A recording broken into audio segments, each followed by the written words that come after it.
Oh, hello. Welcome to Unheard, Music from the Highlands, a special series celebrating original music from the Highlands of Scotland. I'm Siobhan Neelan, and along with Ellis McFadden, over the course of this series, we'll be meeting the artists who are forging their own path in the music industry. Far from the usual scenes, but no less powerful in their sound and vision. From lockside bedrooms to village halls turned studios, these are the stories of musicians creating on the edge, pushing boundaries, blending influences, and staying true to their roots. This series is about more than just music. It's about place, perseverance, and the voices rising from the hills. This is Unheard. Hello, welcome to podcast Unheard. This is Unheard number 3, is it? number 3. Number 3, Yeah. just like that. Just like that. Just like that. With myself, Siobhan Neelan, And myself, Ellis McFadden. yeah. And, Good evening. Good yeah. evening to you, Ellis. Good evening, or good afternoon, or good morning, depending where we are. Listening to it, yeah. Oh, we're here in the sunny Highlands. Indeed. Yeah. And who have we got today? We're going to talk about our number 3, who is Alan Hercher. Yes. And yeah, so Yeah, Alan is. I came to meet Alan a couple of years ago, and he's a local guy here in Bewley. Alan is an extremely talented musician and producer and songwriter, and he is an unheard artist. yeah, unheard, because there isn't many recordings. I don't think there's any recordings out there on Alan's works, but that doesn't mean to say he's been quiet. Cripes, no. Yeah, so Alan has recordings that are just not in the public sphere at the moment, that he's potentially looking at rectifying in the future and wanting to put himself out there. But he speaks about lots of his inspirations throughout this podcast and his recording styles, which is just fascinating, which showcases his talent. And his skills at the music production as well is Absolutely. unbelievable, whether Yeah. it's a home recording setup or not. And he's got lots of contacts with brilliant musicians as well, which Yeah. influence through his work. So a kind of unheard, right enough, an Yeah. unheard musician that's in the area locally. And Yeah, that has left us with our and we're- jaws dropped. yeah. Yeah, he's Indeed. great. So maybe we should move on to playing some of Alan's stuff. Yeah, so enjoy the podcast, enjoy the music. Alan gives us a live performance here, which we were in awe of as well, along with the recorded music that we will play throughout. Yeah, so it's great to have Alan. Looking forward to this and hearing his views on the aspects of music in the Highlands. And Yeah. so yeah, this is looking forward to another good podcast. Yeah, so Alan, let's get a little bit of an intro into what brought you to music. Where was your starting point with music? Yeah, I guess from quite a young age, I think probably my parents would have said that I had a flair for singing and dancing. Did you? Yeah. Performing? Is it performing? performing? Yeah, Yes. maybe that's better way Yeah, to yeah. put it, you know. But yeah, ever since then, I kind of did tend to push more towards football and kind of sports, though, just due to like the family and stuff and that, Okay. being very kind of sporty and whatnot. My dad being playing for Cali Thistle and Oh, all those did kind he? of things. Oh, Yeah. wow. Yeah. So, so I kind of went more down that route. Always. I mean, he was very musical himself, in terms of not necessarily like playing and stuff, but he loved his music. Absolutely loved it. So, you know, we'd always have things playing in the car, in the house and stuff. Mhm. You know, just on a Sunday you'd wake up and the music would be playing on just Yeah. wherever on the record player, MTV and stuff like that. Yeah. It would always be playing and all those kind of things. So I guess it'd always been there, if that made sense. And I even remember walking the dog and I'd be making up like songs myself, just walking up Orchard Park and around there, you know, Yeah. just like singing away to myself. And then it wasn't until really I'd left school. I'd gotten guitars for Christmas presents before and I'd tried to learn them, but it didn't click. And then I left school. And I was kind of like, I need something else, because I was playing football, but I injured my groin. So I was out for like a number of six months or something. Yeah, so I was like, yeah. I need to pick up something. Yes, I need yeah, to do yeah. something, you know, to keep me sane. So picked up the guitar and taught myself a few chords and things. Yeah. Originally I started going to lessons, but it was just a bit too slow for me. Yeah. In terms of, you know, like playing B. Over B. note, move your finger, not that Yeah, note, the other note. Exactly, because I will say the thing is, the thing I always say is I do like to pride myself on my rhythm. Yes. So yeah. even from back then, I feel like I had good rhythm and things. So Yeah. getting the rhythm side wasn't it. It was learning like some of those notes and that. But that's what you kind of really need to do. And I always wish that I kind of stuck with that, because I think it would help with the production side of stuff nowadays and producing and understanding that. But also the fact that a lot of my knowledge is self-taught, I think also is quite good, because I've learnt my own way to do it, and I've kind of garnered kind of my knowledge and the way that I do things is potentially my way. Yeah. now. And suits you, and it's personal Yeah. to you. Yeah. Yeah. Yeah. So so basically that started in bands and things, and just playing about up here, and then went down to uni. I was in bands down there and things. Oh, right. So yeah, just that's kind of my introduction to music, I guess. Yeah. And I suppose from that introduction, because it's a curiosity of mine, you know, with that being pushed, guitar has been given to you as a child and stuff like that.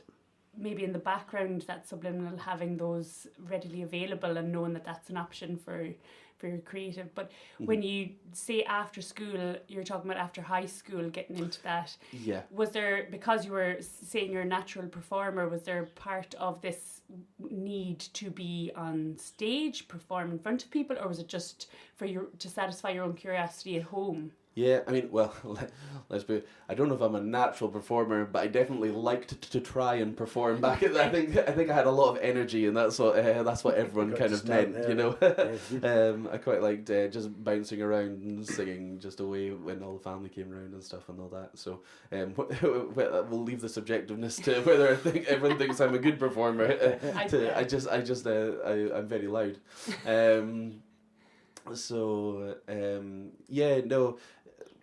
Post kind of school, well, I should probably go back. I'd always thought as well, my uncle was a very good guitar player. Okay. And so Uncle David was always like, when we go to his, I'd be like, play a song, you know. Yes, yeah. And I could give him a song, and he'd like be like, dun, dun, dun. Okay, here it is, you know. Wow, yeah. Okay. And all those kind of things. So yeah, you're right. It was always in the background there, kind of like setting up for it to be done. Yeah. But I guess my problem is sometimes I'm a bit too much of a perfectionist sometimes as well. So in terms of when it comes to like the guitar and whatnot, when I couldn't do something straight away when I was younger, you know, because I was trying to teach myself as well. It just didn't come naturally at that point until I was a bit older, I guess. Yeah. And I suppose with you saying that, if you'd stuck at those lessons, and do you think that would have helped to build a confidence to have gone out a bit earlier, or because maybe the timing was completely correct for just after high school to go and start performing and take part in bands, you know, maybe there was... Yeah, no, I was lucky. I had some really good friends at the time. I'm still friends, but just at that time we were all in a very similar place. And you know, we were all looking to do something musically. Yeah. So we started a band together, and I think 3 of us only just started playing all at the same time. Mm-hmm. We'd always been into music. We were always going to gigs together and stuff. The only good musician in us was the drummer, who could also play guitar very well. Chris Skelton, fantastic drummer. And I always remember actually in the first few songs that we pulled together as like a band, I think there was like 2 drum solos in it, because we couldn't really play our instruments, so it was like we need like a wow factor and 30 seconds. Yeah, so 30 seconds. I was like, Chris, I want you to go you know. So I was trying to find the, you know, because I couldn't solo Michael couldn't solo, and at that time, Yeah. and then Hickey on bass. Again, we were all just kind of learning at that Yes, point, so we were just making stuff for fun. So it's all about. Yeah, no, that's it. Very much pulling on influences of around about the time, kind of like Twin Atlantic, Biffy Clyro, kind of heavier bands, a little bit mellower, that kind of things. Yeah. Yeah, yeah. And so then, so you got to college, you started playing in bands there, and did you catch a bug insofar as enjoying that, performing a bit more, or did you guys get out and perform? What was your story there?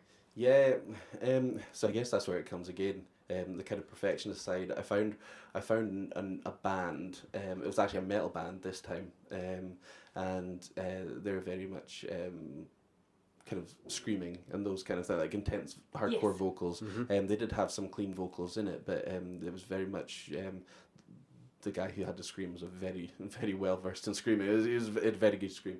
That's that death metal, is that right? I would call them more maybe like metalcore, post-hardcore at that point. It wasn't quite you know, like that thrash kind of, you know. It was a little bit more melodic. It kind of more towards a later Linkin Park. I was just going to say, meets kind of Bring Me the Horizon kind of stuff. Okay. So a little bit more melodic, a little bit more rhythmic. Melodic thrash. Yeah. Wow. Here we go. I know, but yeah, that's the kind of music I'm into everything. Like in terms of the genres, it transcends like everything. And when I went down there, one of my favorite bands was a band called Emarosa, and they were kind of more soul post-hardcore. So the singer in it, very soulful voice, totally different to what I'd kind of heard at that point. Kind of, I guess like Patrick Stump of Fall Out Boy taking pop punk and making it a bit more soulful rather than just like Blink-182 and the Green Day kind of stuff. Yes. So he had that kind of thing going on, and I just really enjoyed that stuff. And I got really pally with someone who was in my course who was in that band, and they were like, okay, shall we try and get you in the band? Our vocalist is looking to leave because he's getting offers elsewhere that are maybe doing a bit more, and this is kind of what he wants to do, is where the rest of the band is like uni and band. Is where the vocalist was more band. Full thing. Yeah. So he was like, do you want to come in and we can kind of change up the sound a little bit and be a bit more of that kind of that post-hardcore kind of soul. So did that. It was great. That's where I really learned more about production and things as well, I guess, because the person who was my friend, Ashwin, he had a studio in his house that he'd built himself, you know, just similar to what you have here, your desk, you know, the big Mac and the KRKs. He had the whole setup there, and he was just really good on guitar and everything. So we would go around to his, and just for fun, we'd just be recording all the time. And I'd gotten a MacBook, so I recorded myself. But I will say, sitting with him, I learned a lot more about production and those kind of things of, you know, just simple things which I never thought about. But it's like doubling guitars and those kind of things, and the idea of doing more panning, because at that point I was just recording myself as acoustic stuff and all that. Yes, like straight up. Yeah, and everything was very down the middle, and I didn't know about EQing, I didn't know about compression, I didn't know about any of that kind of stuff and that. So my head. Yeah, so I was just pulling stuff together, and I go back and listen to my old recordings. I don't know if I have any of them now. I think they might be on the poor Mac that died, but probably, thank goodness. But I go back and listen to some of them, or think of them, and I'm just like, whoa, they're really badly done. But it was a stepping stone to understand what was going on, and I had enough knowledge that when I was working with Ashwin, I could see what he was doing, and I could kind of start applying that to myself and doing all that stuff. And then I guess there was YouTube was always good, but then YouTube had that boom, and now YouTube is a great source of information. Whether or not everyone's right on YouTube, but it's good to see how the different ways of people produce stuff and do things. That's true. It's like they call it the Internet 2.0, don't they?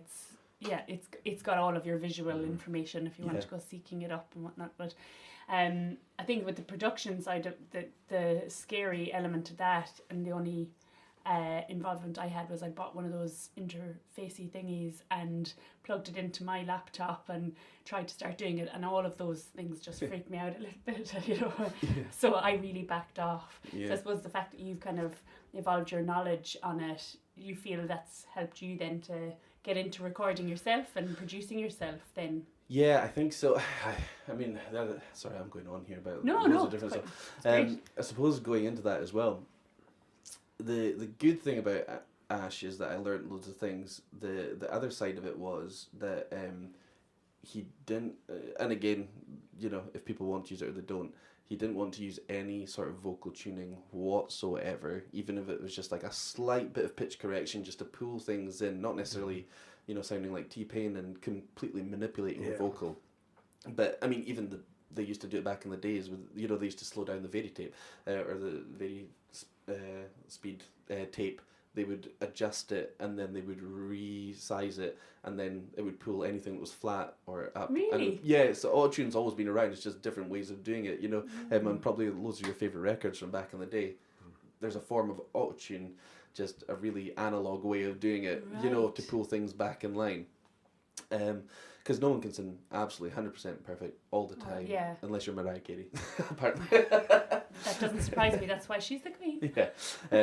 But yeah, no. So he didn't want to use any tuning. So I remember we were doing a couple of singles, and I think we spent about like 5 days on vocals, just trying to get every line and word like almost pitch perfect. Maybe a few cents off here and there, but enough that people wouldn't be like, that's really out of tune or anything, you know what I mean? Okay. And I guess that was a thing for me. It was really intensive, and it actually made me hate it. But at the same time, it made me so much better, because if you go through that and you try and get as good on that first take, then the post production is so much easier. Sounds like an excellent exercise. Yeah, no, 100% was, but it also made me really hate the process as well at the same time. Yeah, well, because I know just, I said Finellis did a wee tune around. He was playing around with music before, and I suppose I would be a little bit like that. I'd like to just, okay, one and that's done. Take, yeah, great, perfect. But the one piece of music that I have on the internet, or that one little EP, is as a result of me just going, no, that's fine, and never ever getting it right, and never going over it, never getting things right. So that is really cool that you've experienced that firsthand. 6-7 cuts and 6-7 takes of the same. Yeah, no, 100%. And that's when I record now, just myself and things, I tend to do about 4 takes the whole way through. Right. Complete. And then I will do comping. So I'll basically cut some of the best parts from each one, and put them all together. And then if there's something like I feel just I didn't quite hit it in any part of it, I'll go back and I'll redo certain lines and things and pull it together. Not to say that, you know, you can't do that live, and I'm pretty confident in my vocals live that, you know, a live show is fine and stuff, but you know, when you're trying to put something out there, you do want it to be the best it can be, you know what I mean? So yeah, no, and everyone comps now.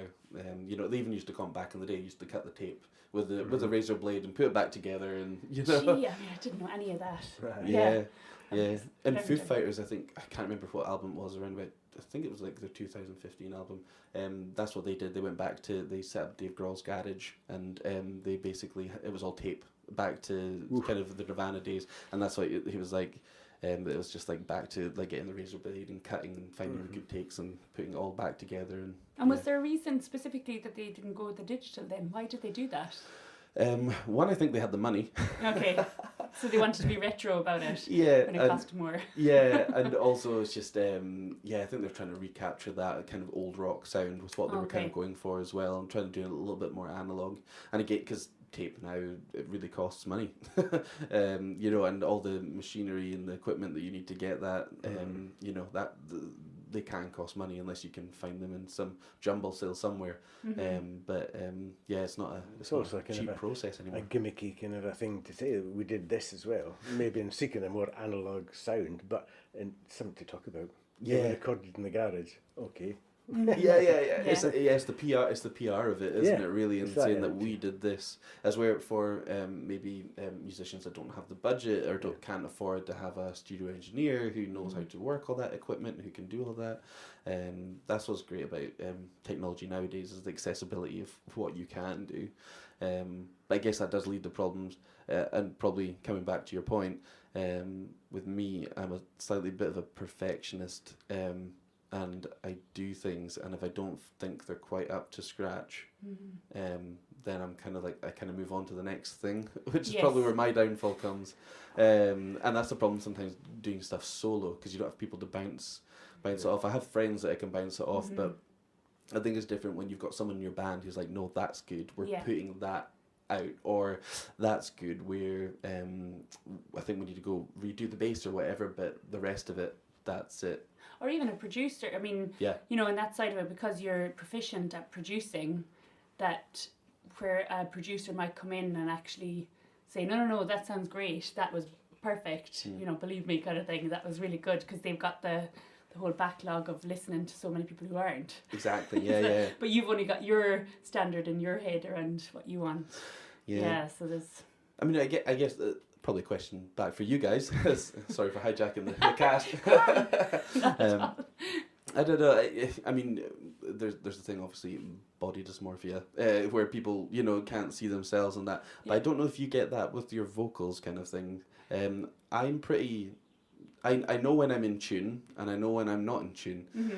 But listening to myself now, no matter which voice I put on, for which style I'm doing, exactly. But I'm really quite numb to my my vocals. You know, there's people who be like, I like the sound of your voice and things, and it's like, oh, thanks. I can't hear it because I think I've heard it so much, or I don't know if it's my internal voice, or you know what I mean.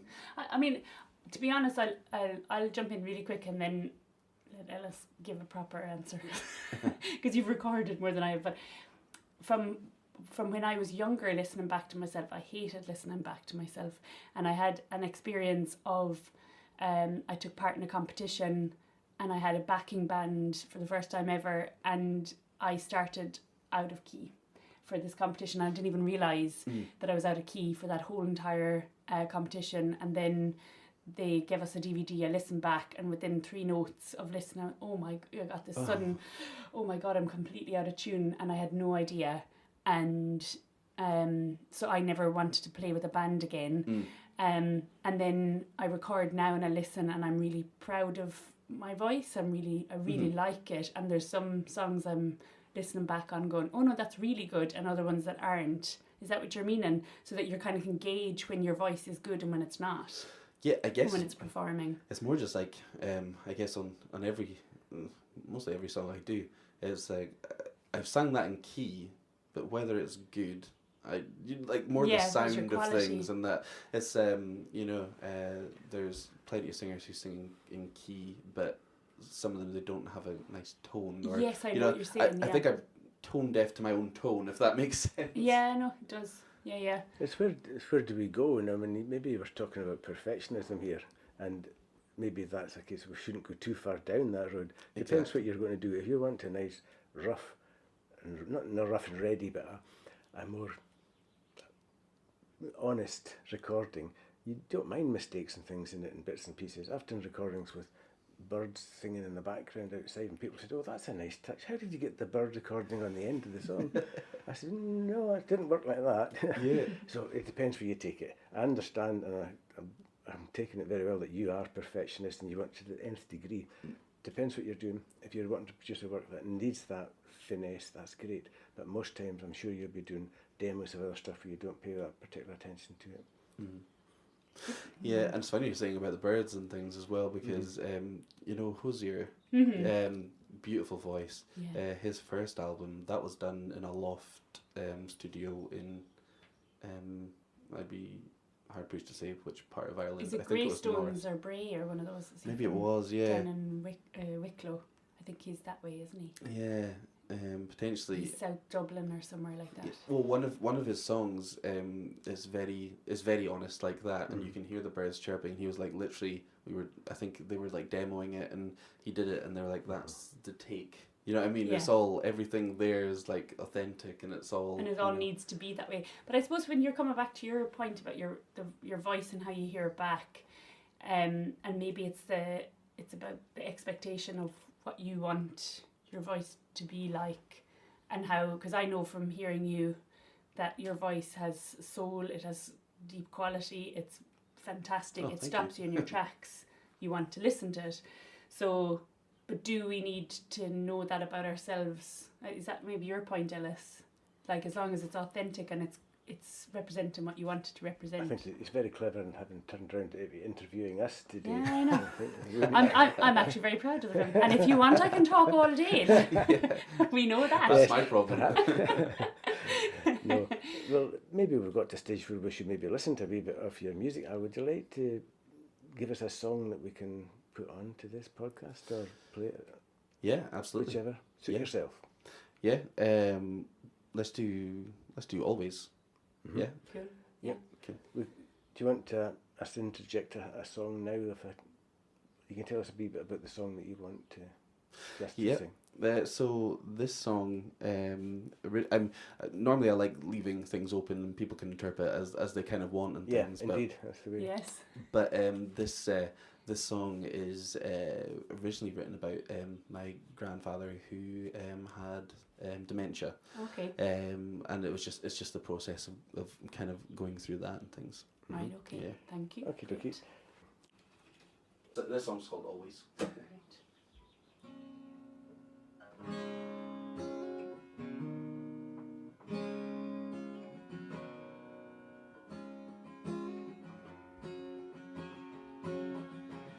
You used to say you love me, I used to say I love you too, but now the memories have gone for good, I know. Yet in your heart you feel it, even if your mind don't see it, those feelings are alive in me. It's been so long since we last spoke like friends. Days ago, we're like strangers in the wind. Some days are good, some days are bad, some days you forget about the past. But I know that I'm still there in your heart, and you know that you're forever in my heart.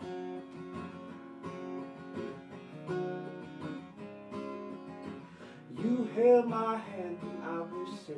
We played for hours through the day, but time has had a say and things come to an end.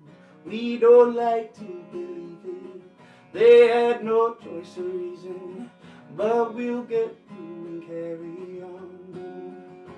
It's been so long since we last spoke like friends. Those days ago, we're like strangers in the wind. Some days are good, some days are bad, some days you forget about the past. But I know that I'm still there in your heart, and you know that you're forever in my heart.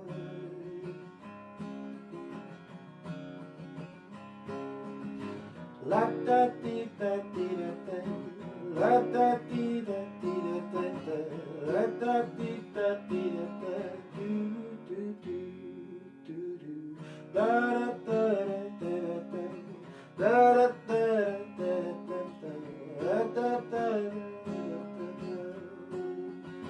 It's been so long since we last spoke like friends. Days ago, we're like strangers in the wind. Some days are good, some days are bad, some days you forget about the past. But I know that I'm still there in your heart, and you know that you're forever in my heart.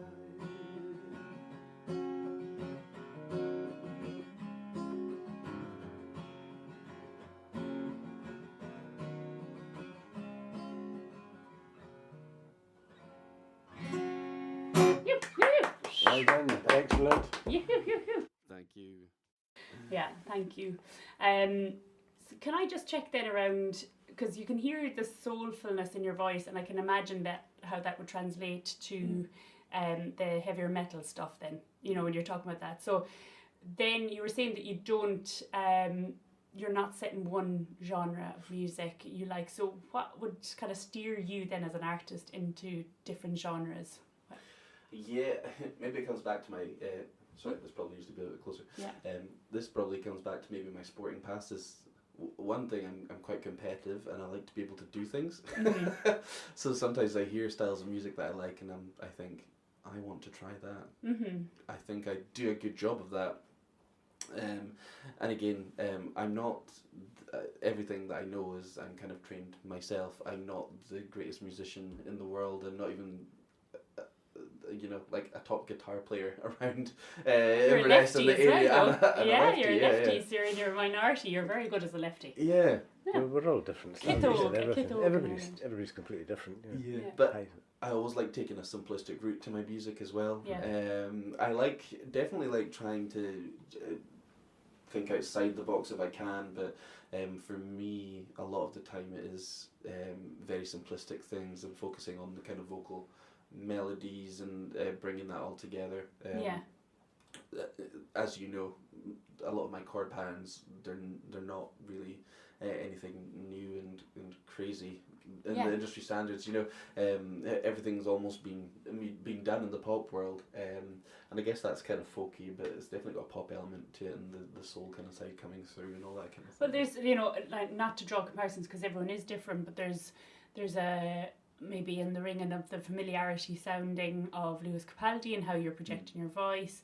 You've got kind of Ed Sheeran-y rhythms to it, and it's lovely. But I know that from listening to you before, it wouldn't be like you to try to copy or emulate those artists as such. So it's just that it does sound like that. But yeah. I mean, for that one particularly, I was in a very folky mood, so I definitely was trying to go down the more folk route with that, because when I'm writing a song I tend to hear the whole of it in my head, right. in that essence, I know what the drums are doing, so in that one I know that in my head the drums are and the bass is like Right, like I yeah. hear that doing all that kind of things. I know that that's what I want for it if I was to push and go ahead and record it properly. Let's just say, and not just be the idea or the ones that I'm trying and things like that. So yeah, but has that always been the case with when you're writing songs? Have you always had the layering of music alongside it? Yeah. Yeah. I guess in the early days though, because I just wasn't really good and I wasn't proficient hard to at believe, things. I wasn't really. Everything is just a guitar and vocals. Sometimes I just go back to that because that's just what the song needs.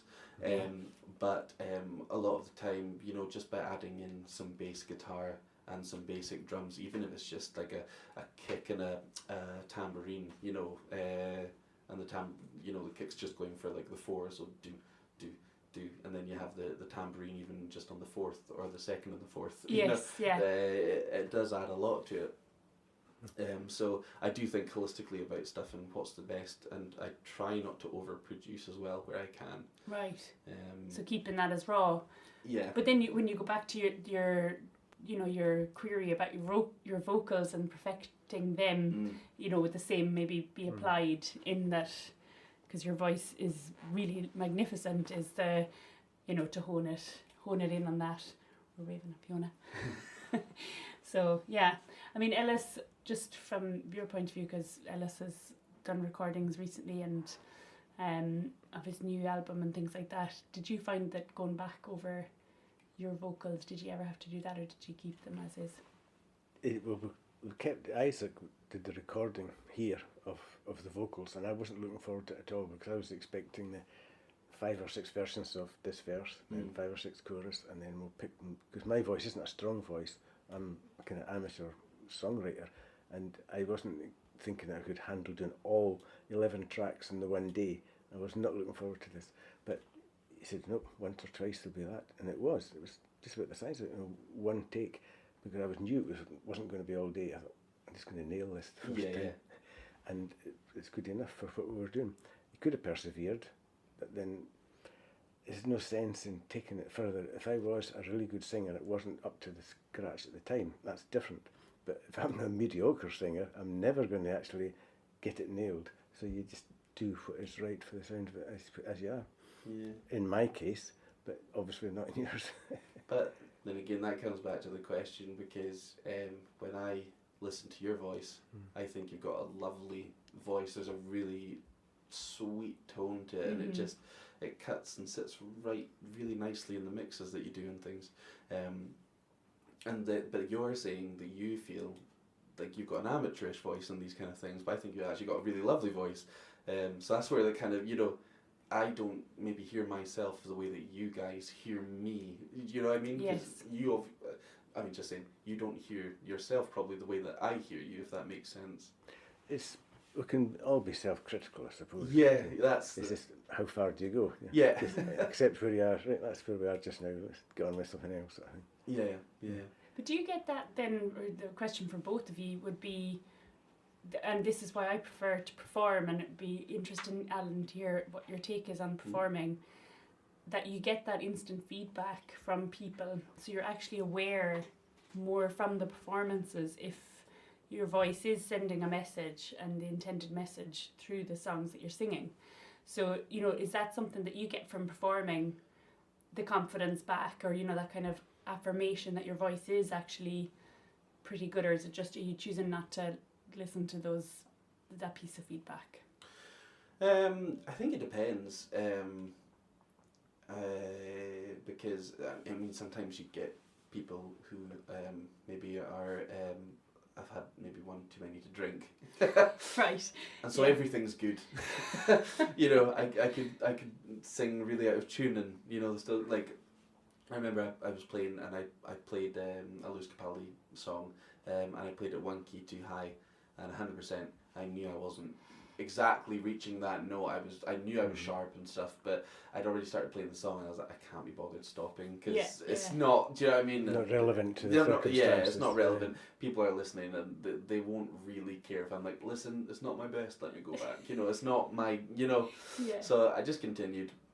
I was screeching to reach the top note, and then afterwards everyone was like, oh, that was really good. But I was like, I know it wasn't for a fact. You know what I mean? Yeah. But then you go and do things where maybe you've got some other, I'm not saying that other people's opinions don't matter, but maybe other musicians are watching and they tell you, yes, I know. That was a really great song, or your vocal sounded really nice on that chorus, or that verse, the way that you'd written that was really nice, and things. It's nice to hear from that sense, because you know that not necessarily anyone, not against people who don't write music and things, and there's plenty of people that know a lot about music that don't have to be writing music, but there's a different level when it's really inebriated drunk people be like, that was brilliant. Yeah, no, and I then, know. Everyone who's maybe a bit more sober and your peers. So would that be in kind terms of your like folk club sessions or open mic sessions? Like the Love It one that you guys had, that was got some really nice comments, and that was a great selection of musicians. Yes, so that kind of there. opinion has more weight maybe than the Larry lads who have been on a stag. Going, yeah, I mean, here, I appreciate it, because it does give you a little boost while you're playing. It's like, these guys are on my side, they're liking what they're hearing, I know what songs I need to play to keep them happy. Yes, So that kind of songs, it's Lewis Capaldi, it's maybe some Ed Sheeran, it's Sam Fender, so that's the way that the set's going, because these people are enjoying that, or these guys didn't like that so much, so okay, let's go to the country, everyone's up dancing now, so we're going to do a country folk set, that's how the night's going to play out, so it's good in that essence, and you can gauge that. But when it comes to maybe more your own stuff and things, it's definitely nicer when it's coming from peers maybe who can appreciate the work that you've put in. The attentive crowd.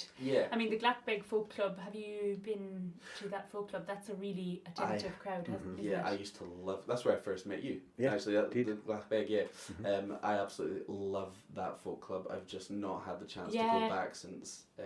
post-COVID, which has been quite a while now, I know, and since they've opened it back up, I've just not had the time really to get to go to it, but it's always on the list. I used to love going there on the Tuesday, and just, even if I didn't get a slot, because it's always jammed, even if I didn't get a slot, I'd be happy just to be there.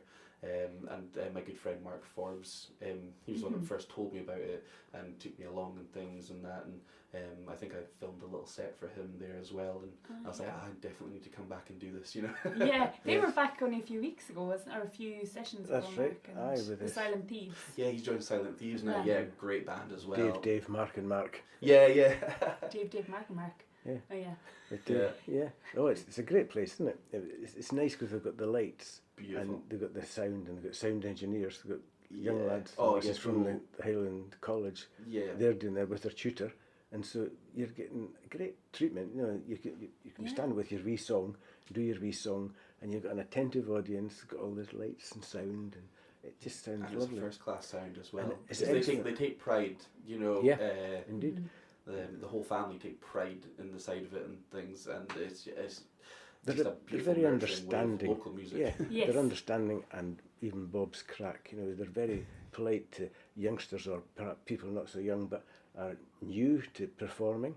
Yeah. The encouragement to get involved is there with all the Bull family, and that's good. It is. It's magic. It makes a big difference, and I would encourage anybody who's listening to this, if they would like to perhaps get out there, they've got a song or two, and they want to try it. That's the environment you want to do. Go to the open mics, but maybe specifically that one where you're treated really well, and it's a small, intimate, friendly environment. Exactly. Yeah. I mean, I go to a few open mics. I've not been to as much post-COVID.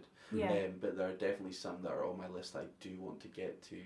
Again, it's just finding the time to get to some. Yeah, but there's so many now. There's so many now, but there's some really good ones. There's one in Tooth and Claw on Thursdays that I really want to get to. I just genuinely not had the time and the chance.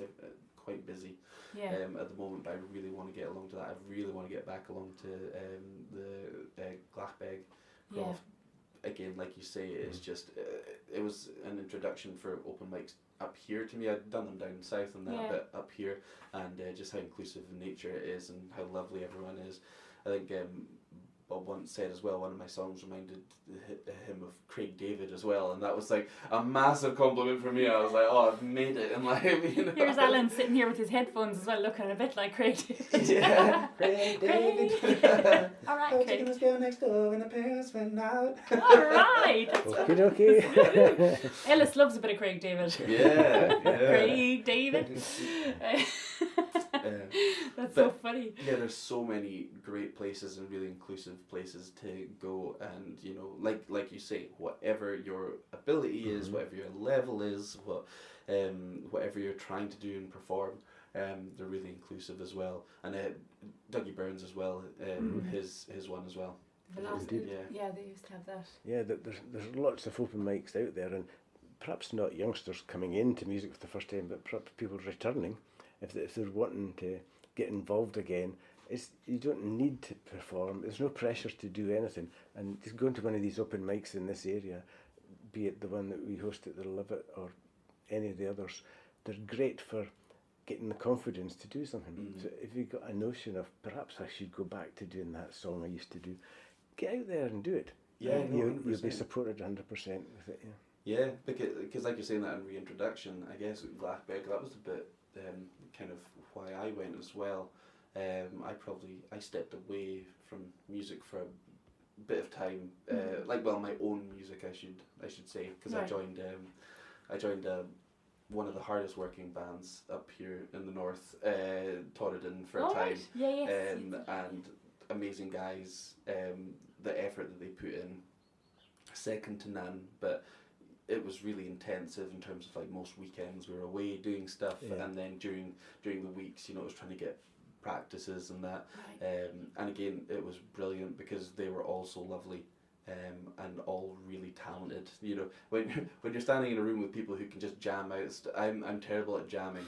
So when you get people who are just like, right, we're going to be in A, and they just break into something, and you're like, thank God I'm only singing, because I wouldn't know what to do. I'd probably be playing like a pentatonic scale just up and down, So B. yeah, so I joined them for a bit, and then I managed to get an opportunity to go over to New York and work. Oh wow. For a year, and I didn't really get a chance to do much over there either. Okay. And then when I came back, it was kind of like, yeah, maybe I'll do something, and again just started like fiddling away with things. Then it was kind of Mark that was like, come on to kind of Glachbeg and play a couple of songs. You know? Yeah. Okay. So, I mean, New York was to do with work, and it was a separate thing like that. And was there anything that would have kind of, we were speaking to somebody else about it, where the time away from, you know, your regular life and time away from that for that year, did that give you inspiration for writing, or was there time for you to remove the songs that have been festering in your head onto paper into... Yeah, I think New York was good because it gave me a whole bunch of new inspiration in that sense. Yeah. Did it influence my sound? I don't know if it's necessarily done that. There's some really good subject matter there that I can potentially write about and things, and there's those kind of things. But in terms of what I was doing, I really always had that kind of eclectic vibe, and even before moving over there, you know, I was into kind of like Blood Orange and things, who used to be in, I'll try to, Test Icicles. Test Icicles. Test Icicles. Say again? That was a band. Test Icicles, the band. He used to be in a band called that, and then he became Lightspeed champion over here and was quite successful. Oh, and yeah. then he moved over to Brooklyn to become a producer and whatnot, and so he was became Blood Orange and things. So I've really been into that kind of New York, Brooklyn kind of sound. Yes, That kind of like lo-fi Beastie Prince kind of. Beastie Boys as well, or is that the kind of sound? Yeah. That's good. Yeah. Yeah. So, but when I went over there, it was just my time was filled up with playing music and just spending time with like really good friends that I'd made over there and things. Yes. And Yeah. music came really secondary there as well. It's always hard as well when you're left-handed to go out and just try and, you know, you can't really go to an open mic that has a guitar there, and it's like, you know. Yeah, that's a good point. Actually, my brother is left-handed and he learned how to play upside down. Yeah. So he plays a right-handed guitar, so it's like reading upside down, isn't it? Really, you know. Yeah. Like I can play a few basic chords upside down and stuff, but no one would be happy. I don't think if I went to an open mic and started to try to do that upside down. Yeah. Gosh. Oh my goodness me. Yeah. Is there another track then that, in relation to, I mean, we're talking about the eclecticism of tastes, and I wonder, you'd spoken a bit earlier about the heavier metal stuff, but is there anything that you've recorded that you'd like us to play that would kind of reflect that variety that you have? Yeah, take your pick. Yeah. Probably not maybe the metal stuff, but maybe more the hard rock, because I probably have to get more okays from people to let you hear that stuff. Yeah. But Absolutely. when I came back from New York, I did a kind of hard rock thing, and it kind of shows maybe the more intense side of my vocals. Yeah, brilliant. The song that I'll let you guys hear is probably called Follow Me. Right, and we can absolutely bring that in and then. Total peace of mind. Follow me, and you will see that your heart bleeds, flows like the sea. You long for love, you long for peace. Come with me, and I'll set you free.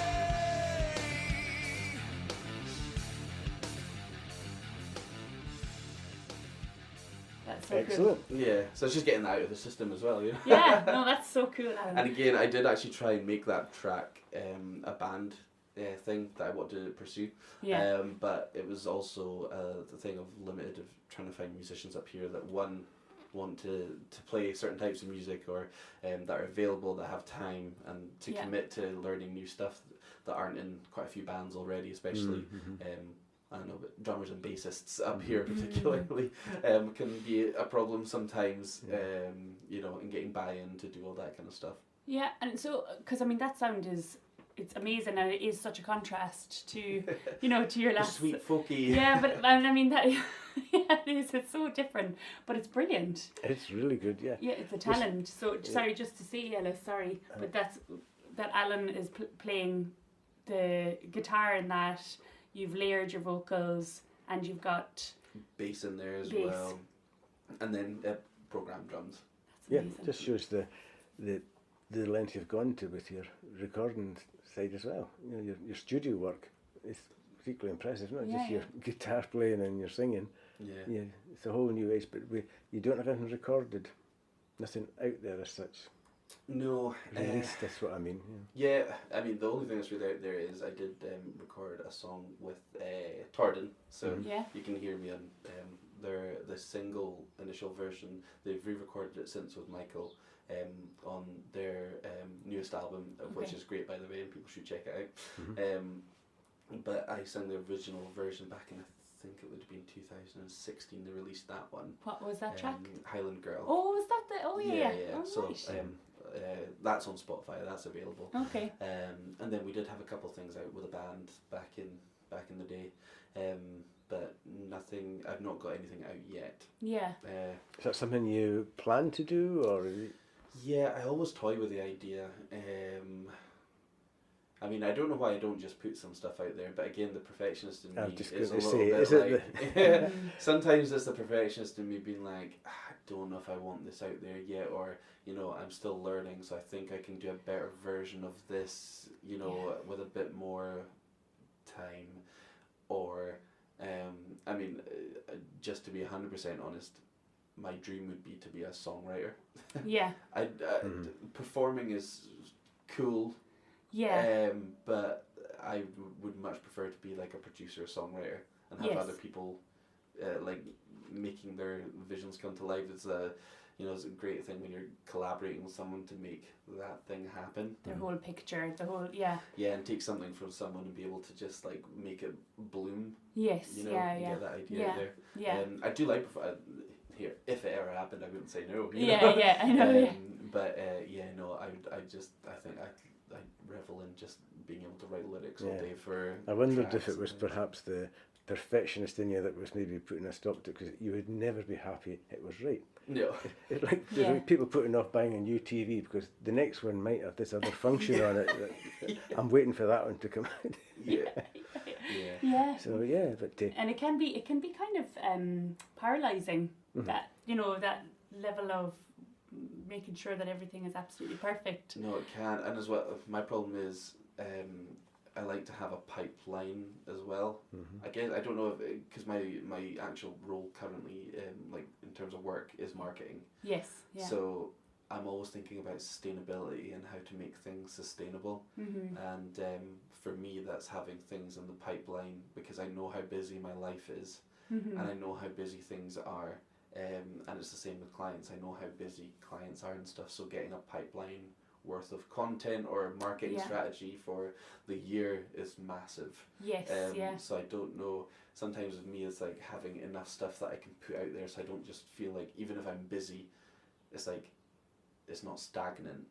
Isn't that funny? Because I think I listened to Annie Mac and Nick Grimshaw's podcast, and they were speaking about this, about the churn of new music out by the bigger artists, and I wonder, is that part of the influencing of making sure that pipeline is full and ready for the next and the next and the next? Because if the likes of Rihanna hasn't produced something for 6 years, and that's okay, because she's still actually a brand and she's still out there. Yeah. But Dua Lipa, Taylor Swift, Beyonce, they're the biggest names in pop at the moment, and they're producing album after album, Yeah. and they've constantly got this stream out there. Yeah. They've got a pipeline. Yeah. Yeah. So is that the influence of the mentality? Is that the current marketing strategies for any artist is that you have to have something coming up all the time because of the attention span of the listener? Yeah, and again, I don't work with artists to like release stuff and that, so I Yes, can only yeah. comment on what I've seen in the marketplace, Yes, and then yeah. also from potential just marketing strategy knowledge from my work in uni and all that kind of stuff. But more and more bands nowadays, if they are releasing albums, they'll release one song maybe 6 months away from the launch, and that will give them, here's a new album coming. So people for maybe like a month and a half will be like, new album coming. Then they'll release another song, and then they'll release another song like 3 months before, and then they'll release another song 2 months before, 1 month before, and then they've already got 5 songs out there, and then they release the full album. But it's been a consistent kind of like keep piquing people's interest. Drip feeding. Yeah. Because they're always going to go back and listen to the full album once it's out, because they're like, there's new songs that we've not heard. But it's the way of how you feed the content to, I guess, people who are listening. And that's why even with smaller bands nowadays, it's fine if people have been releasing albums, but a lot of people now think the first thing that they should do is release an album. But if you've got, let's say, 12 songs and you're trying to stay a bit relevant and you've got time, release 4 3-song EPs. Yeah. 6 months apart, and then you've got new stuff to talk about, you've got stuff to push, you've got stuff to re-engage people with, but yeah, that's just an idea for new people coming in, not potentially people who are already, because I know that you've already got albums out there and things, that's where you've got a base of people listening and that. But for new people coming out there and growing, I think it's better to have that EP, and then you have that one title track, and then the kind of filler tracks, and then that one title track of the EP, and then a couple of filler tracks. Because as much as I would love to say that I've written a couple of albums, I've just never published them. Some songs are filler songs that I'm proud of because I've written them and I think they're good, but I know that they're not going to be people's favourites, but I like them. Yes, yeah. And they are on the album, but they'd never be a single, let's just say, and they would never be the song that would make me big, or or people would be like, that is the best song, but it works really well as part of an album. Yes. Really good album track. Yeah, and I mean the likes of Robbie Williams, the Life Through a Lens album, which was one of my favourite ones growing up, and he's got a few in there that never were released as singles, or he's got that bonus track at the end, so you let it play out, and that was I think it was even a poem that but those are the memorable albums because you played them beginning to end. You didn't really skip, but the filler ones are as important because they're telling the story of what the whole theme is of the album. Exactly. So yeah, it's still a part of the story. You know, even in Star Wars, when they're not fighting with lightsabers, the talking parts are just as important because you need to know that they're going to whatever planet to do whatever. Yeah, so there's I mean, because Ellis's album, we were speaking about that in our first episode about the flow of it, and it definitely does have a flow from beginning to end. I remember people commenting on the fact that people don't necessarily listen to that anymore through the streaming platforms because you can just pluck out the favourite ones and add them to playlists. So there's things about the CD having maybe an authentic listener experience of how you compose, the beginning to end bit. But to reflect back to you, Alan, it sounds like you've got a huge catalogue of work. The vault that's waiting, bursting at the seams, waiting for the public to listen to. And I suppose, I'd love to be able to sit down and listen to an album of Alan Hercher original tracks because, you've got a lot of stories to tell. And also, if you're wanting to potentially invite people to be produced by you in the future, they need to know what you're about. So if you have something out there, they can hang on to it, say, I like that. I wonder if you could do that with me. Yeah. So, no, that is fair. Yeah. That's like, there's a lot of stuff going on just now, and it's just trying to figure out, because my very good friend Ray, who I'm in a hard rock band with, right? We also have a shared love of kind of like Americana blues and that kind of thing. So we're doing a bit of a project at the moment. Can't really say too much on it. That'll be for series 2 as well. Looking forward to that. We've kind of got a kind of thing that we're working on. It's kind of this like heavier, dark Americana kind of country blues thing going on. So it's really interesting and it's really engaging me at the moment, and it's making me think different, like a lot of seventh chords coming in, and really opening that up. But then one of my major passions at the moment, I'm doing a bit of I always hate comparing it to like what kind of artists, because people be like, that's 100% not what that is. But based on the influence for Yeah. what I'm doing, You have to select a language to describe what you mean. yeah, exactly. Yeah. So sorry if anyone thinks that it's not that. But I've definitely been influenced recently by going back and listening to a bit of 80s soul revival. Right. Kind of like, as well, like Bruce Springsteen, great songwriter. Kind of like even Go West. You know, like, Tears for Fears, Yes. like all these Amazing. kind of things, Yeah. like synth music. So I've been writing a good bit of pop at the moment. Yeah, right. Yeah, and which Ian McLaughlin from Ian McLaughlin and the Outsiders, Oh, yeah. he had a show that he was amazing enough to invite me to kind of open for them, Yeah. along with the Daniel Gunn band who are now Hiem, who again great up and coming band Yes. from this area, absolutely fantastic guitar, vocals. It's a great experience. I would say anyone go watch them as well. But I've always been a fan of Ian's stuff since I was younger, and going to like Hatters and Hoots and all that kind of stuff, Yeah. even at the Ironworks, watching them and things. So he invited me to come play a set. To be fair, he probably thought I was going to come with the acoustic guitar, but instead I came with a whole backing track and a Telecaster. I was like, I'm doing some pop music. But he was really encouraging for the whole thing, and he was like, do what feels right, kind of thing. Really, really nice. And so I did it, and it's probably my favourite gig that I've ever done. Where was that? That was at the Upstairs. Oh, yeah, okay, that's a new venue in town. Yeah, again, great little venue. Really nice to have something, not necessarily to compete, but to coincide with Tooth and Claw. Yes. Because the other weekend I was out, and it was a great night for music in Inverness. It was fantastic. I was watching Space Van, Yes. This Machine and whatnot in the Upstairs. Yeah. Then we went to Tooth and Claw to watch Pause. Glasgow based. Well, he's originally from Tane, but I think they started up in Glasgow. Phil, who used to be in Theatre Fall and whatnot, and then we went to watch The Collective in Hootenannies. Like, fabulous. what an amazing night of music, and having those venues again, because that's what Inverness really does lack. I mean, that's a whole other conversation, but is those venues, but.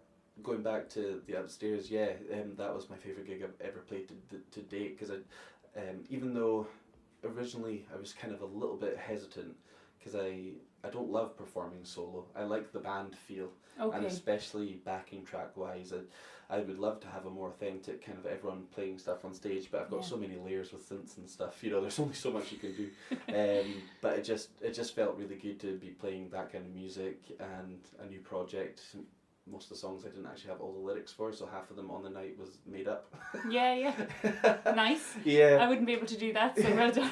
Yeah, So cool. I've got the melody in my head, so like half of them was like, whatever's going to come out, it's going to come out. But I had this compelling thing that I just need to play these tracks live. Yeah. So I did that. Yeah. It's maybe similar to I forget the lyrics, which is quite often. So I tend to more concentrate on the overall sound's important. The guitar's right, the melody's right, the chords right, and whatever words come in, it didn't matter if it was the context of the song's going out the window. If the words spelt the same, sounds the same, it makes the overall sound right, and people say, what was all that song about? yeah, no, 100%. You interpret yourself, whatever you think. Well, that's it. I'm terrible at remembering lyrics, and even on that night, another person that I'm working with, my good friend Greg Tweedy, he he was probably the kickstarter for me to do the pop stuff, because he brought this track, he showed me this track, and I was like, I really like that, can I do some vocals over it? So did that, which he's currently mixing and stuff at the moment, so we're hoping to release that as well. But that kind of kickstarted me in, and during that song we have this moment where there's a saxophone solo, but we hadn't had the saxophone solo at that time yet. Right. And again, by any means, I do not think I'm a great guitarist, but standing in front with me was Terry from the Collective and Josh Mackenzie, Yes. two of the greatest guitarists in Inverness, at the upstairs, and I was just like, oh my gosh, I'm going to have to do a guitar solo in front of these guys, because that's what the part is. It is a solo of some sort. So I was like, right, here we go, and I pulled it was a terrible solo, but I pulled out all the stops. I was just happy that I managed to make it to the end without any blunders, and it sounded okay. Yes, you know, Yeah, came together. It came together, and I even say at the start of it, it's coming into it because there's this build up that's like a few chords, it's like dun, dun, and it drums into it, and you hear me on the mic saying, "Oh God, here comes a solo," and then I just whip it out, and thankfully I hit all the notes, to an extent.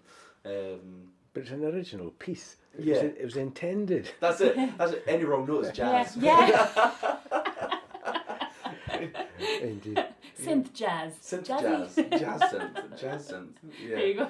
So, but yeah, no, I'm really excited about that whole kind of project at the moment. Yeah. I'm still trying to brand it, I guess. I'm not too sure what that's going to be and things, but just pulling in tons of different elements of that kind of songwriter synth rock from that kind of late 80s, maybe early 90s. Yeah. You've got a fearful volume of ideas and projects going on by the sounds of it. Before you came in to speak to us today, I wondered just what have you been up to? I knew a bits and pieces, but I thought, well, you don't have a Facebook page for your music, do you? You really. don't seem to be shouting about, I'm doing this, I'm thinking about that. Until we speak to you today, you've been keeping yourself to yourself, really, haven't you? Yeah, no, really have. Again, just thankful for the opportunities that kind of people push for me, I guess. There's some people who've been very good to me over the years, and kind of Inverness of just offering me things every now and then. And again, I'm not really pushing myself, so for them to ask, are you keen to do this kind of thing, then I'm really thankful, because sometimes that's my problem is, sitting on stuff and being like, I need to get this done, and then life happens, and that subsides your kind of passion and your hobbies a little bit, because you've got to concentrate on getting all that done for work and the other responsibilities and the other that commitments we have in life.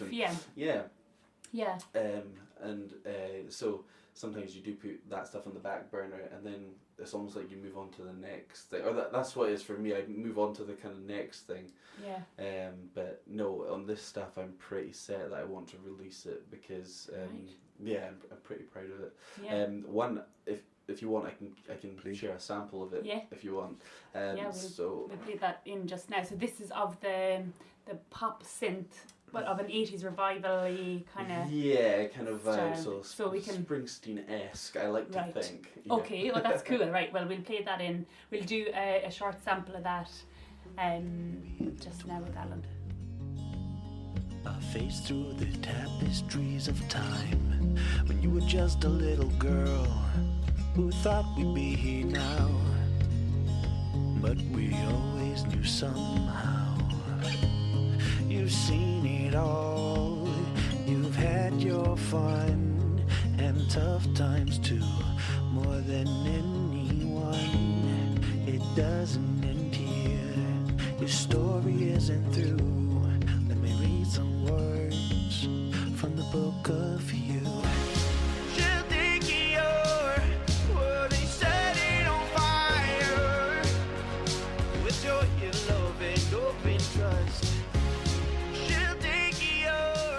Yeah, I think that's smashing. Great to hear the different ideas. Very interesting. I'm looking forward to this new project. But if you feel as if it's a cutting edge thing that you're doing that's really interesting you, please don't wait until it's old hat. Get it? No, I mean, I don't mean that in a rude sense. I mean that you haven't put anything else out because you're waiting for something else. This may be the time. Yeah. I like to hear that. It's good. Yeah, thank you. It's like so I'm lucky enough, one of my very talented brothers is a writer, and he's building up his catalogue of books and novels and short stories and artistic family. Well, he is artistic. He's fantastically talented, but he has put them out there. Now it's a funny one because I put out an EP that I recorded 17 years ago that wouldn't be my favourite piece of work or anything like that, and spoken to Ellis about it before, thinking, should I have? Maybe I shouldn't have put it out.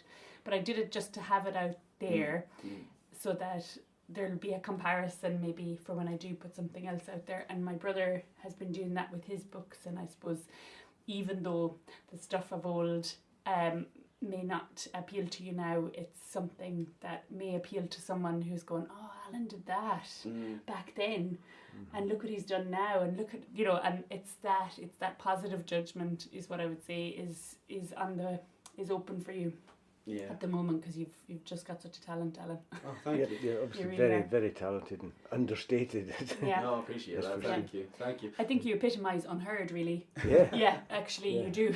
I You really appreciate do. that. You know, you are this talent. And so I suppose for people who want to hear more of you and things like that, have you got anything coming up over the summer? And if you are going to release music, are you hoping to have it within a time frame that they could wait up for? Yeah, so am I doing it? I've not got any, I guess, Alan stuff. Yes, I'm doing specific, a yeah. couple of, event stuff that is Yeah. going to be covers and, me singing Wagon Wheel. Lovely, over but and you're over again. brilliant. Yeah, a song we all love. You say that 'cause you're gritted too. Yeah. We all love that. Yeah, it could be worse. No, I yeah. do like Wagon Wheel. Yeah. So I'm doing that kind of stuff at the moment. I've not really got any other gigs planned. I guess for me, it's trying to get back into who are the promoters in town, trying to navigate those waters and things. Yeah. And then also just figuring out how I'm going to release, because I know a few of my friends use like DistroKid and all that kind of things, Yes. and it's so much more available now in terms of like the ability to release music than it was even 10 years ago. It wasn't Yes. quite as open, especially with all the streaming platforms, and being able to find whether or not whether or not we agree with the monetary return on certain things, because I certainly don't, and I guess that's always one thing that's like, I don't want to put out in there because you're only going to get like 0.003 pence back or what, for the art that you're creating. But as an awareness tool, sometimes you've got to fish where the fishes are. It's probably a terrible analogy for what I'm talking about, but that's where people are listening to the music. So that's where they first search, isn't it? Or it's on the search engines. It's the main thing that comes up. That on YouTube. Yeah. As Although YouTube, their algorithms are a lot better, and their return, I think, but is based mostly on video content and things. Yeah. Yeah. I was going to ask you a question, and I hope this comes across as not any way offensive. But if you were to, if let's say tomorrow morning someone said, it's either this job or music, and go full on, would you want to go head first into becoming a musician or a singer-songwriter, and that's it full time? Is there a barrier to you doing that? Yeah, I guess naturally as well. I mean, apart from being I say perfectionist, and I'll put stuff out and people are like, Yeah. "Oh, terrible." Yeah. I'm naturally quite cautious in terms of risk and reward. Yeah, okay, yeah, and the pipeline stuff, like you mentioned earlier, always wanting to have. Always wanting to have something to make sure that you are relevant and that you can keep that kind of, because the whole thing with music is engagement as well. That's would Lewis Capaldi be as big as he is? Great voice, great songs, but would he be as big as he is without his ability to engage and his charisma and social media presence, etc.? Yeah. I think he would still be big, but as topical as he is, and for him to be able to take time away due to mental health issues, which is amazing that he's opening up about that, but to come back and still be, at the front of everyone's mind and not like have to reinvent himself as some quirky, weird kind of thing. So I guess the whole thing about barriers is that risk and reward. I would love to be able to do music full time, but it is probably ensuring that there is enough in it for me to live comfortably, and for the people that I take care of and all those kind of things. So ensuring that we are set. Yes. In that instance. by all means, I don't need to be a millionaire, but I need to be earning what I'm earning. Yes, to make exactly. it work. Yeah, and to feel comfortable in it. Yeah, and I guess that's another thing as well. I don't fully understand the business of music, so you know the whole difference between you know, the publishing rights versus the you know, if you have you can have lyrical and composition rights, and then rights to the actual song and the masters and all this kind of thing. Right. It's a big old Minefield. And mess that I just don't know, and I've tried looking up videos on it, but I just can't find anything that's really concise, and a lot of people trying to sell courses that I just don't want to purchase because I still feel like I'm not going to get anything out of it. You know, you know, that kind of thing. So I guess so it's not a clear kind of straightforward way of like you go into this job and then that's it. It's kind of there's loads of stuff. I don't like doing stuff that I don't understand. And I mean, if you look at the Beatles, they lost all the rights to their publishing, didn't they? Because they didn't understand the contracts that they were signing initially. And there's that famous conversation that Paul McCartney. I mean, I think this is right. I hope this is right. Gosh, everyone Google it. Don't use this as a story. Everyone have a look. But apparently he went to Michael Jackson. Michael Jackson was like, "Do you have any advice?" And he was like, "The advice I'll give you is get into publishing." Michael Jackson goes away. He purchases all the rights to the Beatles songs, and he you know, next time he meets Paul McCartney, he's like, I took your advice. I purchased all the rights to your songs. And Paul McCartney, that's not what I meant. I meant just get into publishing. Do you know what I mean? Oh, and I that see. kind of stuff. Yeah. So it's like, who owns the rights to what? I just don't understand how, if I create something, I don't own the rights. I understand that if a label's putting money behind you, then they will own some level of something. But everyone talks about Spotify and stuff, but we're kind of overshadowing the fact that I think some bigger labels also take advantage of artists. Yes, and songwriters as well. So you know, there's again a lot of layers in that. Yeah. So maybe you have to keep it to if you're not wanting to be a superstar, and the huge rewards that come from it, maybe there's a home working level, a domestic level. You're content. You can release your product into it. You can demonstrate your creativity and get the rewards and fine words that people say without huge sums of money, and that ties in with your lifestyle as opposed to being all out there. 100%. All I want is a 3-bedroom bungalow with a studio in the back garden. That is nice. That's all I want. That's a nice dream. You know, that's all I want. But I'm not even getting to house prices. No, don't. And a little Mediterranean outlook. That would be nice. On the private island. Me and the son don't quite agree on a couple of things. I'm quite happy up here in the Highlands. Yes, me too. Yeah. With global warming, it's coming up to see us. Especially today. Melted. Well, I think I've really enjoyed this chat, and I've really loved hearing your music, Alan. Thank you. I think for the purposes of this, it'd be nice if we can update maybe on our wee little crib sheet on the bottom of this podcast around things to do with Alan and where you can find him. So we'll try and keep people up to date. We'll definitely have you back again when you're releasing stuff. I can talk forever. We'll be nagging you about it. It's quite annoying. It's not so much that, it's very informative, very interesting, educational, and delightful to hear your stories. Yeah. Cool. No, So thank you for have having you me. any other track you'd like us to play out, just to conclude? What genre have we not?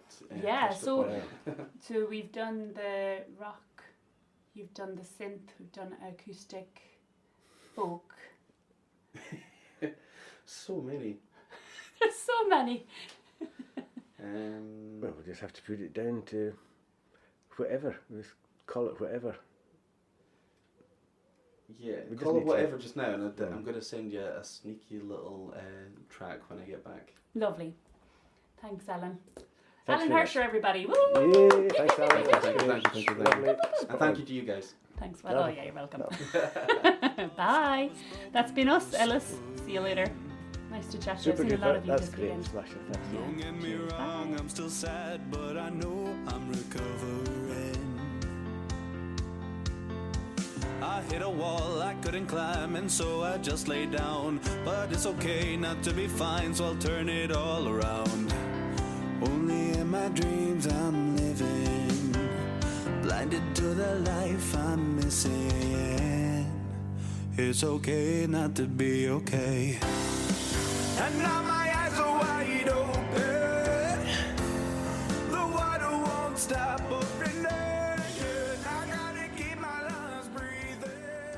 That brings us to the end of this episode of Unheard, Music from the Highlands. If you enjoyed the music and stories today, be sure to check out the featured artist.